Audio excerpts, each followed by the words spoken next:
Hi, I'm Ryan Szymanski, curator for Battleship New Jersey Museum and Memorial. And today, we're on the aircraft carrier USS Lexington. For an Iowa-class battleship, the main deck is pretty obvious. It's the top deck of the hull. On an aircraft carrier, though, it's not nearly so obvious. On American carriers, the main deck is the deck of the hangar. That's also the armored deck for an aircraft carrier in the US Navy. So Essex-class carriers like this one have approximately 3 inches of armor plating on the deck, but the overhead, the flight deck, is completely unarmored. The hangar deck's about 2 stories tall, and then there's another story in the overhead with the flight deck itself. What should be the top exterior deck is actually labeled as the O3 level, with the superstructure decks of the island going up from there. As you can see, the hangar is an exterior deck. On American carriers, there are a lot of openings around the edges, some of them for flight deck edge elevators, and some of them just for other generic openings, some access catwalks, some access to ship's boats, all sorts of stuff out there. In the sides of the hangars, there are even enclosed spaces, which helps you see that this is 2 stories tall. So this is main deck, or the 1 level, and then O1 level is above that. O2 is the whole series below the flight deck, and then O3 itself is the flight deck. Now, I say this is how it was on American carriers. The US Navy made a very deliberate choice to not armor their flight decks, meaning that enemy ordnance hitting there will punch a hole and will get into the hangar. This was intentional because the flight deck is made out of wood, and if that gets torn up, you can just replace it with more wood relatively easily underway and continue to fight. Also, because the sides here are not armored, it's moving the weight down lower in the ship, and it means that when something comes through and explodes, it blows out the sides where these openings are, rather than being vented down towards magazines or up towards command and control facilities.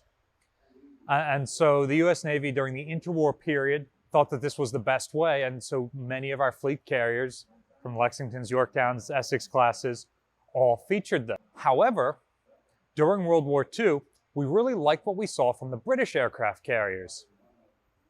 Their main deck and their armored deck was the flight deck itself, with the sides of the hangar being armored and this whole thing being a box. Now, that heavily restricted the numbers of aircraft they could carry.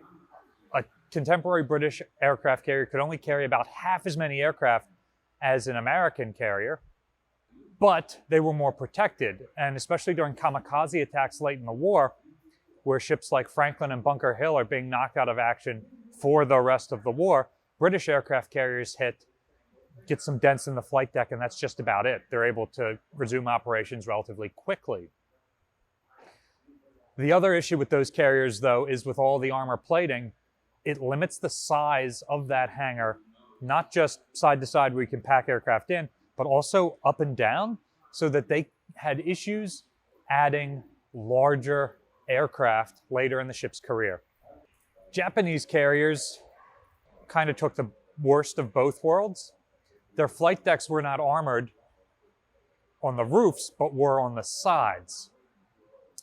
Japanese carriers, maybe more so than other carriers, were optimized for surface combat, and that ended up being a poor choice because it meant when American aircraft attacked them, the bombs very easily went through the flight decks to the hangar decks. The hangar decks are where the aircraft are armed and fueled. So it's filled with all sorts of explosives, from the gasoline fumes to the aircraft themselves, which are primarily made out of aluminum, which burns at relatively low temperatures, to all of their ordnance, to the actual fuel that the aircraft are carrying. So when one of those are hit, it creates a chain of explosions. And with armored sides, not open ventilated sides like on American carriers, that explosion does not go out the sides. It goes down into the heart of the ship. Undoubtedly, as a fan of naval history, you have seen or read about this in books or movies about the Battle of Midway. where carriers like the American Yorktown is hit repeatedly throughout the engagement and is able to continue operating, while the Japanese carriers are hit mostly over the course of a single strike and all have to be scuttled. People talk a lot about American damage control is better than Japanese or this, that, and the other thing. Really, the designs of the ships played a large role in that. It's worth mentioning that not all battleships have their top deck of the hull as the main deck.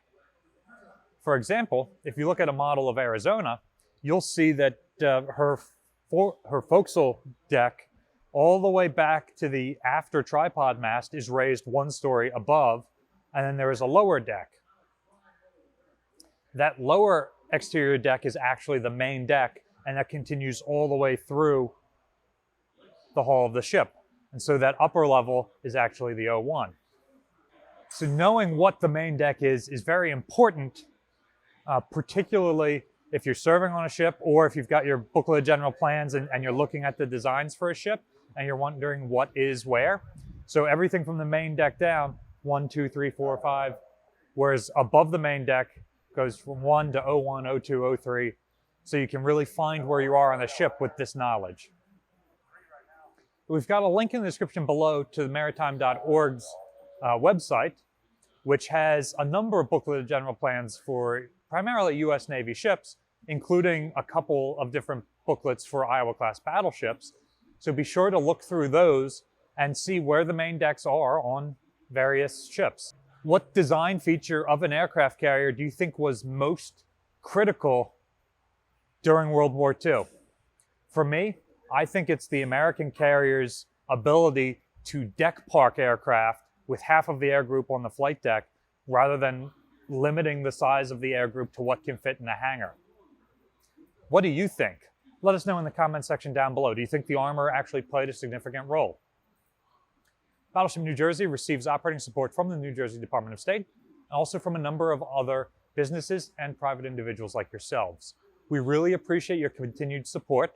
Consider supporting USS Lexington here in Corpus Christi, Texas, so that she can continue to be restored and operated as a top-notch museum ship. We've left a link in the description below to their donate page.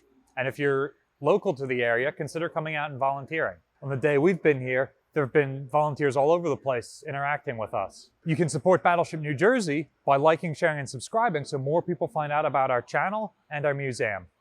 Thanks for watching.